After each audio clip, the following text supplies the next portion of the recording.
Pernahkah kalian mendengar ungkapan, di balik pintu rumah mewah, sering tersimpan rahasia yang tak pernah diduga? Itulah yang terjadi padaku. Seorang wanita yang dari luar terlihat sempurna, tapi sebenarnya menyimpan kisah yang mungkin tak sanggup kalian bayangkan. Aku akan membuka cerita ini apa adanya, tanpa ada yang aku sembunyikan. Karena mungkin ada pelajaran berharga yang bisa kalian ambil dari hidupku. Tapi sebelum aku lanjutkan kisah yang penuh lika-liku ini, jangan untuk like dan subscribe, dan aku berdoa semoga siapapun yang sudah subscribe, rezekinya dilapangkan, segala hutangnya dilunasi, dan hatinya selalu diberi ketenangan oleh Yang Maha Kuasa. Namaku Debbie Pranata. Orang mengenalku sebagai janda kaya raya. Aku punya rumah besar, mobil mewah, dan bisnis yang berjalan sendiri. Tapi siapa sangka, di balik semua itu, aku hanya seorang wanita biasa yang tiap malam tidur dengan kesepian. Rumah ini terlalu sepi. Dulu, ada suara langkah suamiku, ada candaan di meja makan, ada tawa kecil yang membuatku merasa hidup. Tapi sejak kepergiannya, semuanya hilang. Yang tersisa hanya aku dan dinding-dinding dingin rumah ini. Sampai akhirnya, aku merasa butuh seseorang, bukan untuk menggantikan suami, tapi sekadar menemani hari-hariku yang kosong. Dan dari situlah, aku memutuskan untuk mencari seorang sopir pribadi. Dan disinilah aku bertemu dengan Iwa. Dia datang dengan langkah ragu namun penuh hormat. Pakaiannya sederhana, wajahnya tenang, dan ada sorot mata yang jujur. Bukan pria tampan ala majalah, tapi ada sesuatu darinya yang membuatku merasa aman. Selamat siang, Bu. Nama saya Iwa. Saya melamar untuk menjadi sopir pribadi, katanya sambil menunduk sopan.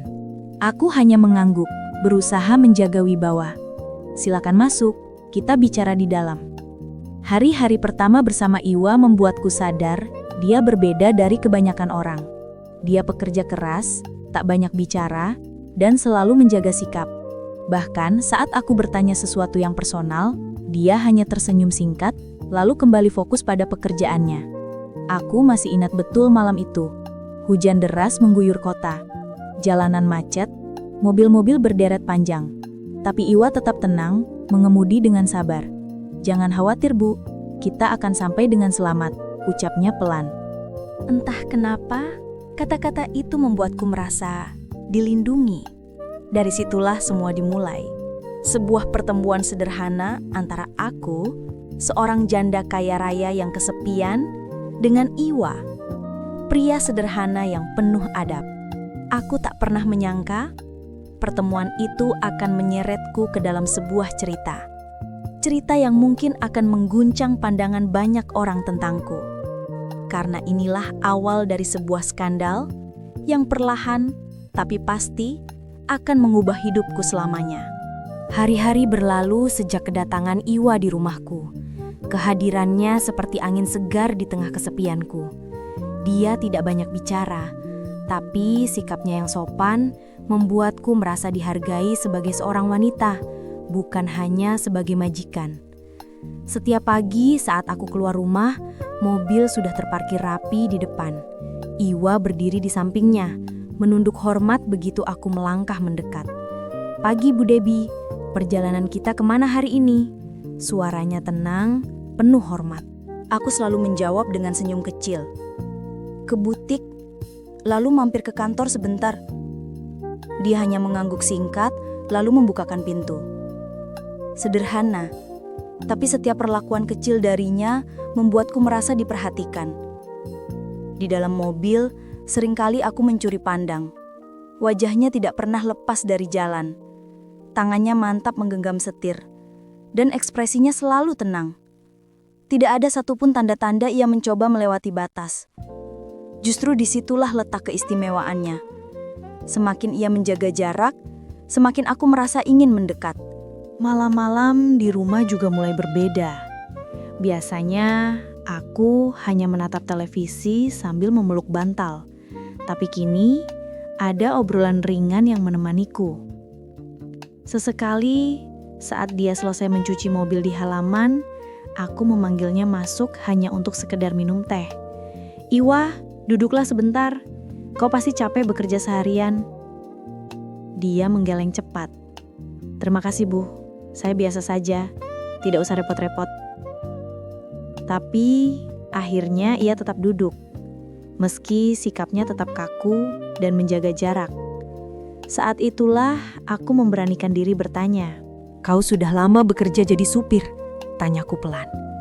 "Lumayan, Bu, beberapa tahun. Tapi baru kali ini saya bekerja di rumah sebesar ini," jawabnya sambil tersenyum sopan. Aku terkekeh kecil. Besar memang, tapi sebenarnya kosong.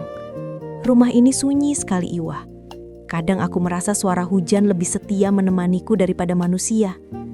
Dia terdiam, matanya menunduk, seolah tak berani menatapku terlalu lama.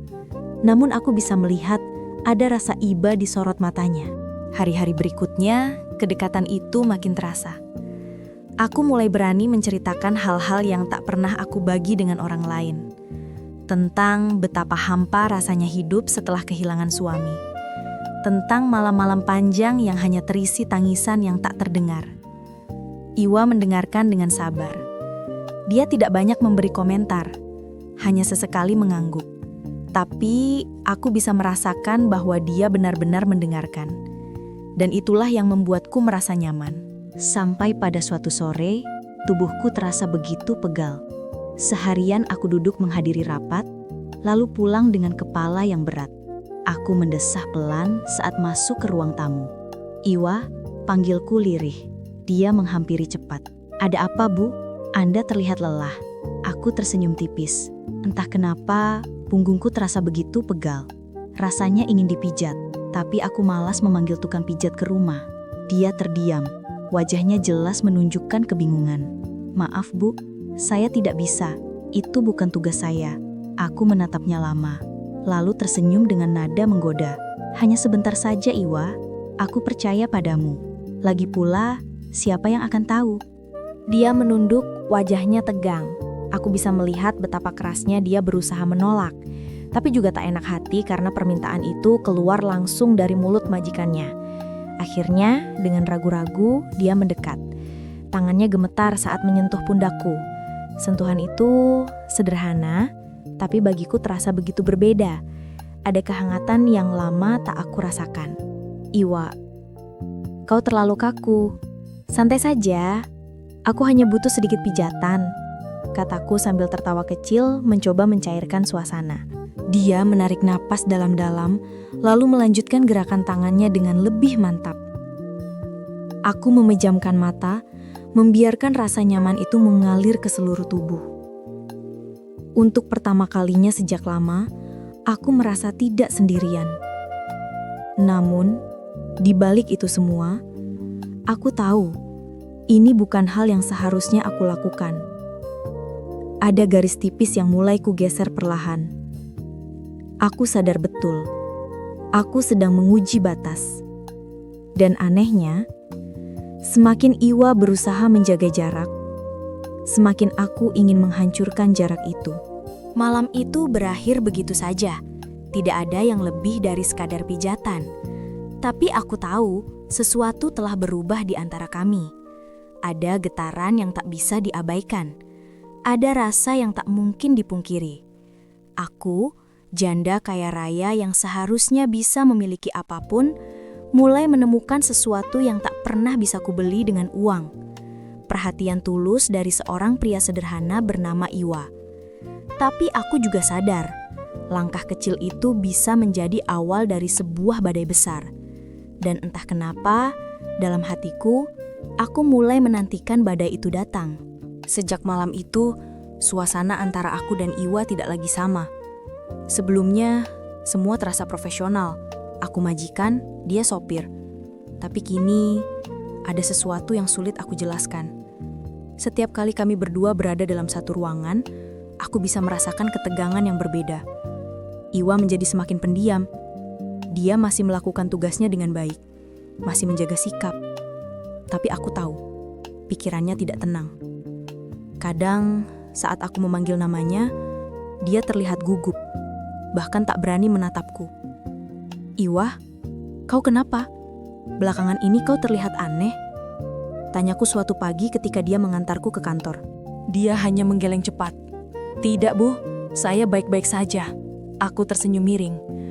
Kau tidak bisa menyembunyikan itu dariku. Aku tahu ada yang kau pendam. Sekilas aku melihat wajahnya memerah. Dia buru-buru mengalihkan pandangan ke jalanan, seolah ingin melarikan diri dari tatapanku. Sejujurnya, aku tahu apa yang membuatnya gelisah. Permintaanku beberapa malam lalu jelas melampaui batas. Aku memintanya memijatku, sesuatu yang tak seharusnya diminta seorang majikan kepada supirnya. Tapi entah mengapa, aku merasa sulit berhenti. Ada sesuatu dalam diri Iwa yang membuatku ingin terus mengujinya. Hari demi hari, aku semakin berani. Aku mulai sengaja memanggilnya lebih sering ke ruang tamu. Kadang hanya untuk menemaniku minum teh. Kadang untuk membawakan barang-barang kecil yang sebenarnya bisa aku ambil sendiri. Iwa, kau sibuk? Punggungku terasa pegal lagi, ucapku suatu sore. Dia menatapku dengan ragu. Bu, sebaiknya saya panggilkan tukang pijat saja. Lebih pantas begitu. Aku tertawa kecil. Kenapa harus orang lain? Kau kan sudah pernah melakukannya. Aku percaya padamu, Iwa. Aku bisa melihat betapa kerasnya ia berusaha menolak. Tapi akhirnya, demi menjaga perasaanku, dia kembali menurut. Tangan itu lagi-lagi menyentuh pundakku, dengan gerakan yang canggung tapi penuh ketulusan. Namun berbeda dari sebelumnya. Kali ini aku sengaja memejamkan mata, menghela napas panjang, dan membiarkan diriku larut dalam sensasi itu. Iwa, kau tidak tahu betapa aku merindukan perhatian seperti ini, bisikku lirih. Tangannya langsung terhenti. Aku membuka mata menatapnya. Wajahnya kaku, seolah sedang berperang dengan batinnya sendiri. Bu, jangan berkata begitu. Saya hanya sopir, tugas saya mengantarkan ibu, bukan yang lain. Ucapnya dengan suara bergetar. Aku tersenyum tipis, mendekatkan wajahku sedikit padanya. Iwa, aku tidak peduli dengan statusmu. Kau berbeda. Kau membuatku merasa hidup kembali. Dia segera bangkit, mengambil jarak. Aku tahu dia sedang ketakutan. Dan jujur saja, sikapnya itu justru membuatku semakin penasaran. Malam-malam berikutnya, aku semakin sering memikirkannya. Setiap kali aku duduk di kamar sendirian, aku membayangkan wajahnya. Seorang pria sederhana, bukan siapa-siapa, tapi mampu mengguncang hatiku yang beku. Di sisi lain, aku juga mulai khawatir. Rumahku tidak benar-benar kosong. Ada asisten rumah tangga, ada tukang kebun. Bagaimana kalau mereka mulai curiga dengan kedekatan kami? Bagaimana kalau gosip itu menyebar keluar? Iwan sendiri semakin menjaga jarak. Aku bisa melihat dia berusaha menghindar. Saat aku memanggilnya, dia selalu mencari alasan untuk sibuk di garasi. Saat aku mencoba bicara lebih dalam, dia cepat-cepat mengalihkan pembicaraan.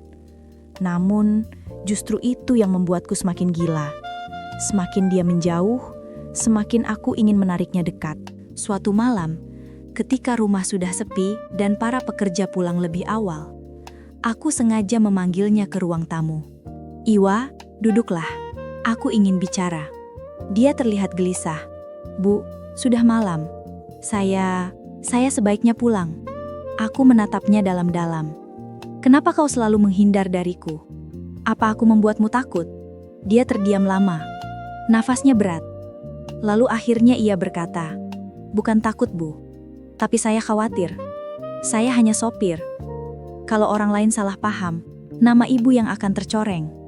Saya tidak ingin itu terjadi. Kata-katanya menusuk jantungku.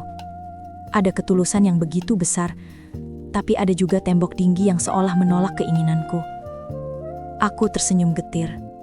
Iwa, aku sudah terlalu lama hidup dalam sepi.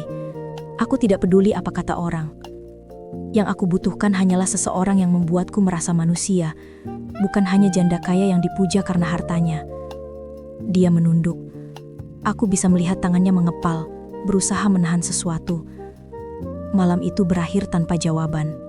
Dia pergi meninggalkanku dengan wajah kusut, sementara aku duduk sendiri di ruang tamu, menatap gelas teh yang sudah dingin.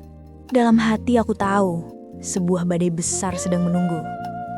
Iwa tidak bisa terus menolak, dan aku tidak bisa terus menahan perasaanku. Yang menjadi pertanyaan besar adalah, siapa yang akan lebih dulu menyerah pada badai itu? Hari-hari berikutnya terasa semakin berat bagi Iwa. Aku bisa merasakannya setiap kali dia menatapku dengan tatapan gelisah.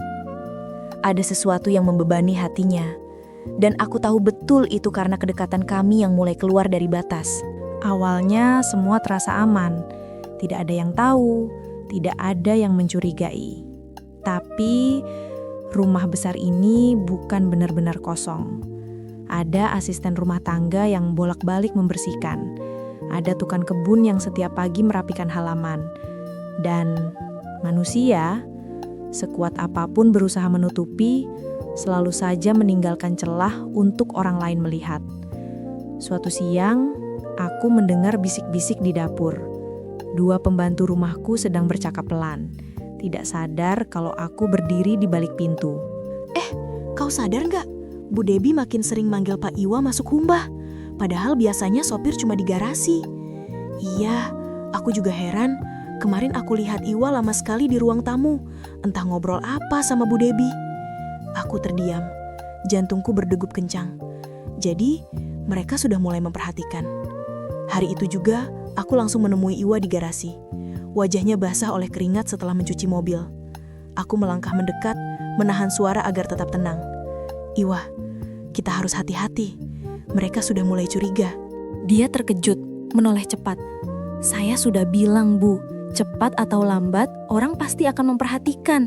Makanya saya selalu menjaga jarak. Tapi justru ibu yang memanggil saya terus. Nada suaranya tegas, tapi aku bisa mendengar kegelisahan di baliknya. Aku menunduk sebentar lalu menatapnya lagi. Apa salah kalau aku ingin ditemani? Aku hanya butuh seseorang yang bisa membuatku merasa hidup, Iwa. Dia terdiam, menggenggam erat kain lap di tangannya. Wajahnya menegang, seolah sedang menahan diri agar tidak mengucapkan sesuatu. Sejak saat itu, Iwa semakin berhati-hati. Dia jarang sekali mau duduk lama bersamaku.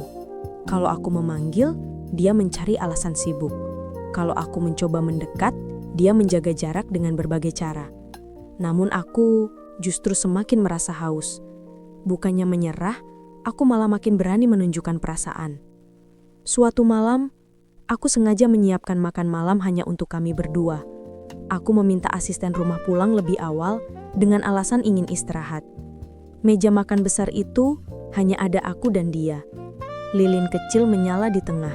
Suasana hening. Duduklah, Iwa. Malam ini kau makan bersamaku, kataku dengan senyum yang berusaha tenang. Dia menatapku ragu. Bu, ini tidak pantas. Sudahlah, tidak ada orang lain di sini. Aku hanya ingin ditemani makan. Apa itu salah? Akhirnya dengan berat hati, dia duduk. Tapi sikapnya kaku. Dia hampir tidak menyentuh makanan, hanya menunduk. Aku memperhatikannya lama. Kenapa kau selalu terlihat takut di dekatku, Iwa? Apa aku menakutkan bagimu? Dia menggeleng cepat. Bukan begitu, Bu. Tapi saya ini hanya sopir. Kalau orang lain salah paham, yang akan kena nama buruk adalah ibu. Aku menghela napas panjang. Kata-kata itu menusuk hatiku. Dia tidak salah. Tapi aku juga tidak bisa membohongi diri. Iwa, aku sudah terlalu lama hidup dalam bayang-bayang.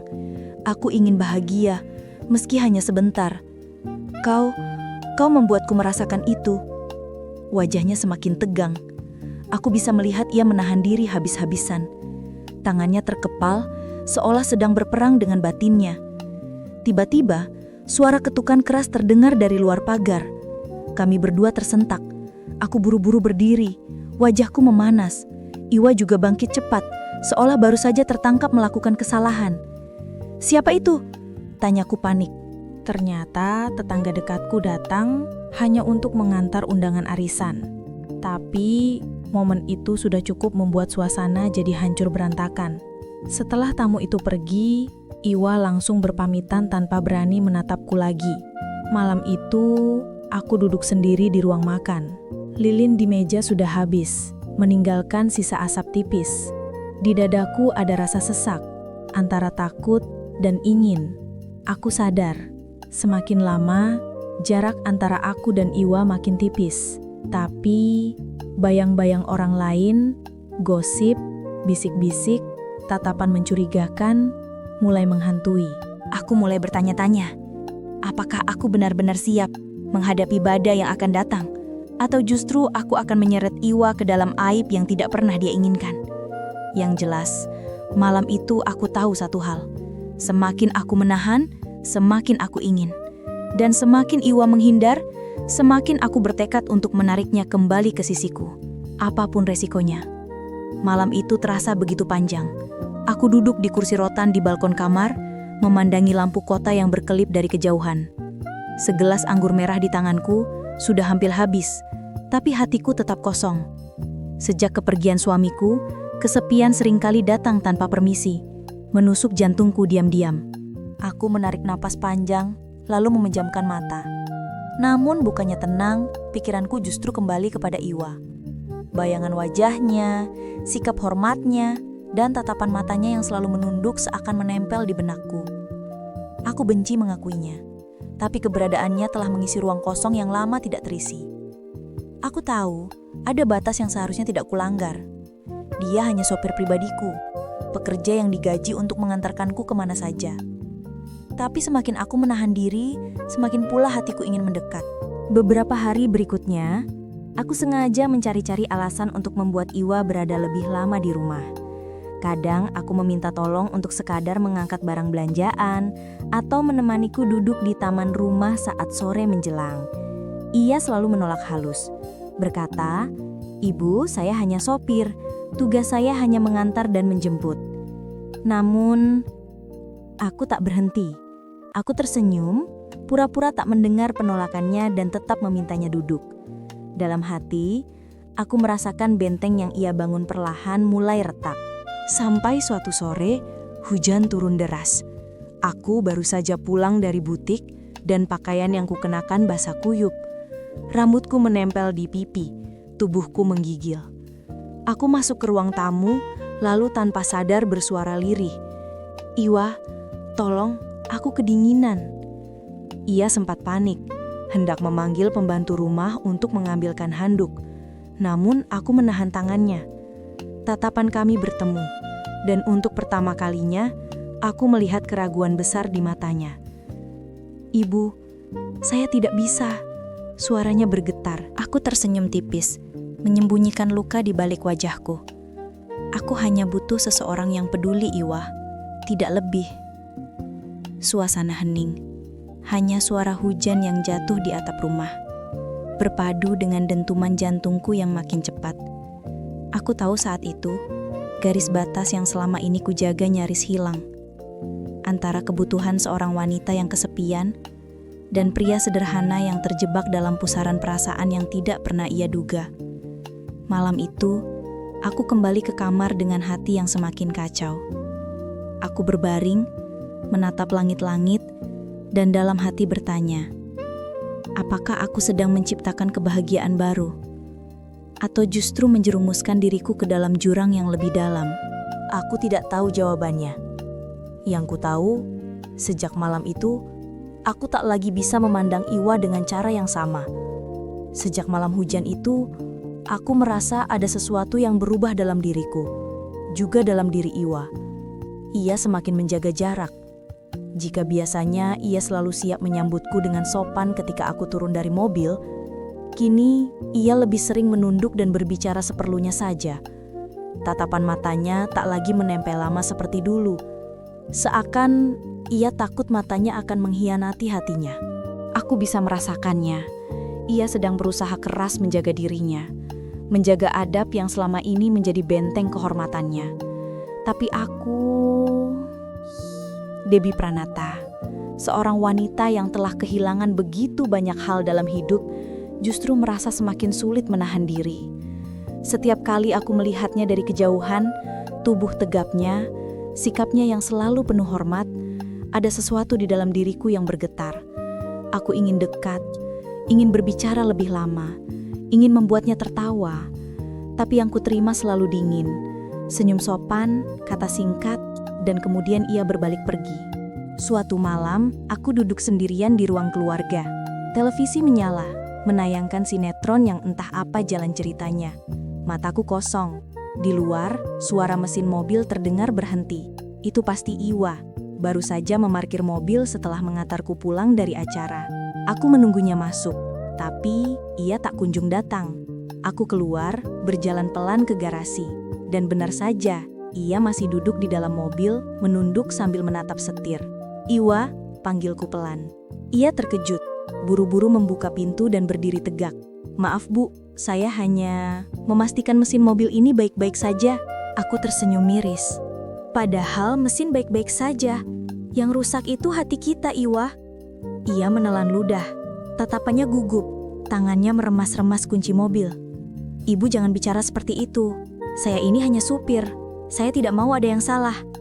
Aku mendekat selangkah. Ia mundur setapak. Begitu terus sampai punggungnya menempel di bodi mobil. Aku bisa melihat peluh di keningnya. Meski malam itu udara dingin, aku bukan hanya majikanmu, Iwa. Aku juga seorang wanita yang butuh diperhatikan. Suaraku lirih, nyaris bergetar. Matanya terpejam sesaat. Aku tahu, di dalam dirinya ada badai yang sedang mengamuk. Badai antara rasa hormatnya sebagai seorang pria sederhana dan godaan dari seorang wanita yang selalu ia hormati sebagai majikannya. "Bu Debi," suaranya berat, hampir patah. "Kalau saya menuruti perasaan ini, saya takut saya tidak bisa lagi menjadi Iwa yang ibu kenal. Saya takut ibu menyesal nanti." Kata-kata itu menusukku. Justru disitulah letak keistimewaannya. Ia bukan pria yang mudah tergoda. Ia punya prinsip, punya batas. Meski di depan matanya ada kesempatan yang mungkin didambakan banyak pria lain. Aku tersenyum getir. Aku tidak akan menyesal, Iwa. Yang aku sesali justru kalau terus berpura-pura kuat, padahal aku hancur di dalam. Hening. Hanya suara jangkrik dari taman yang terdengar. Aku berbalik, melangkah masuk kembali ke rumah. Tapi di balik punggungku, aku bisa merasakan tatapannya yang berat. Tatapan seorang pria yang hatinya sedang diuji, ditarik kedua arah yang sama-sama menyakitkan. Malam itu, aku tidak bisa tidur. Aku terus berguling di ranjang, memandangi plafon.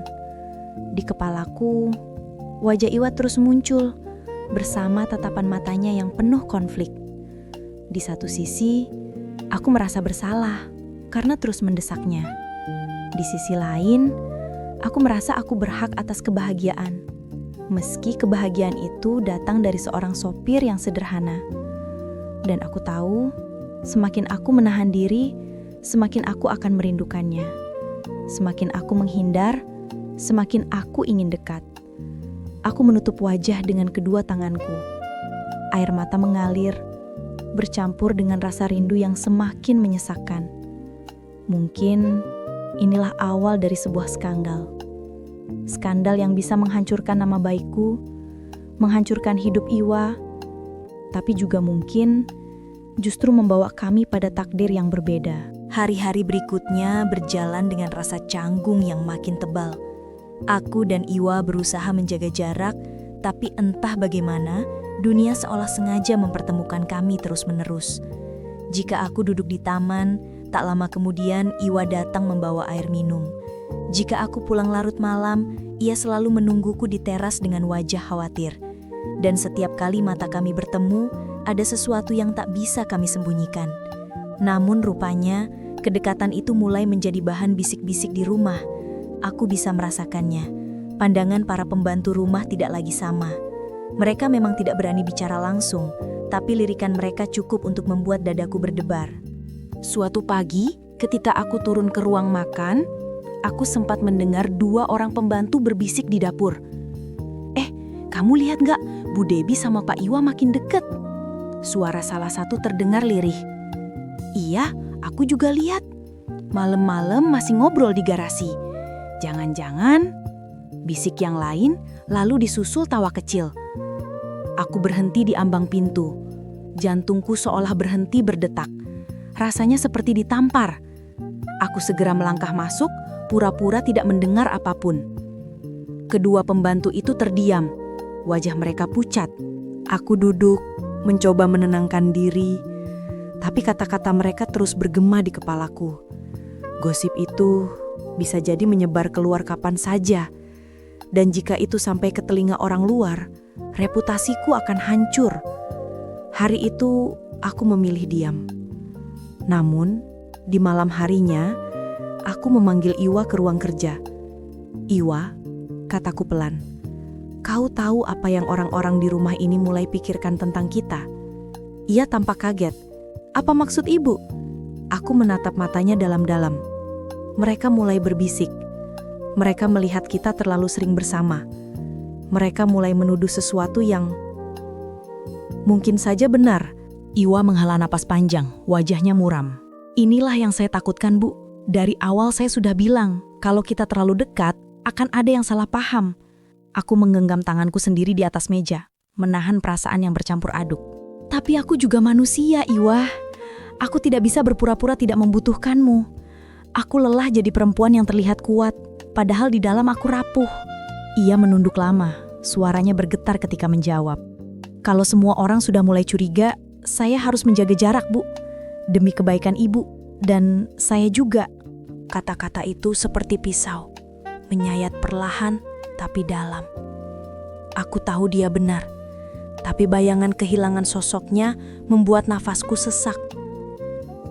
Malam itu, aku menangis sendirian. Sambil berdoa, aku memohon agar Tuhan menguatkanku. Karena aku sadar, gosip hanyalah awal. Jika langkahku salah sedikit saja, skandal besar bisa pecah. Dan saat itu, aku mungkin tidak akan mampu menanggungnya. Gosip itu akhirnya tak bisa lagi terbendung. Awalnya hanya bisikan lirih di dapur. Kemudian menjadi lirikan tajam setiap kali aku berjalan melewati koridor rumah.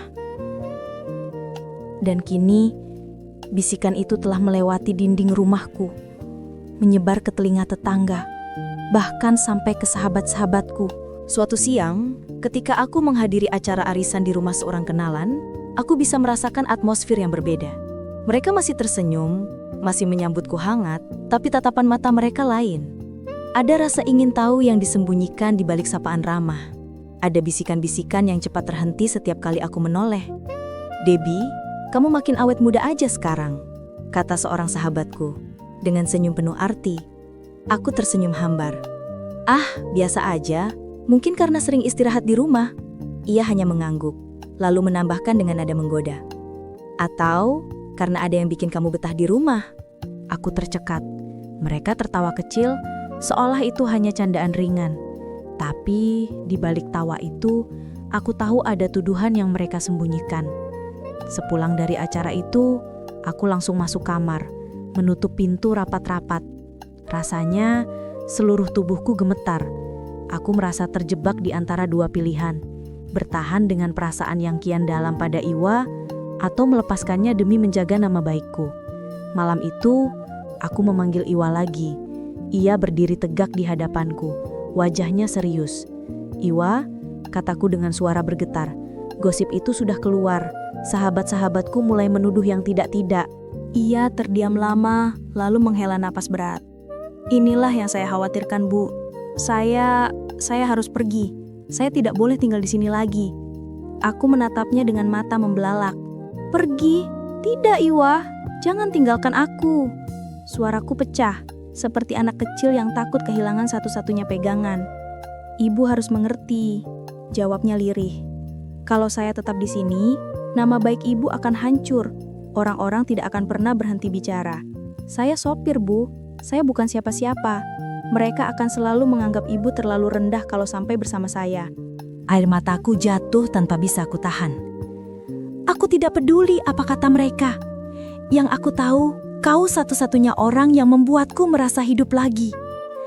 Ia menunduk, kedua tangannya mengepal. Aku bisa melihat betapa besar pergulatan batin dalam dirinya. Antara ingin tinggal demi perasaan yang mungkin juga ia rasakan, atau pergi demi melindungiku. Akhirnya ia berkata dengan suara berat, "Bu Debbie, saya mohon, jangan buat semuanya lebih sulit. Kalau saya pergi, itu bukan karena saya tidak peduli. Justru karena saya peduli. Saya ingin ibu tetap terhormat." Kata-kata itu membuat hatiku remuk. Malam itu, setelah ia keluar dari kamar kerja, aku hanya bisa terduduk, menangis sejadi-jadinya. Aku sadar, gosip ini bukan lagi sekadar bisikan.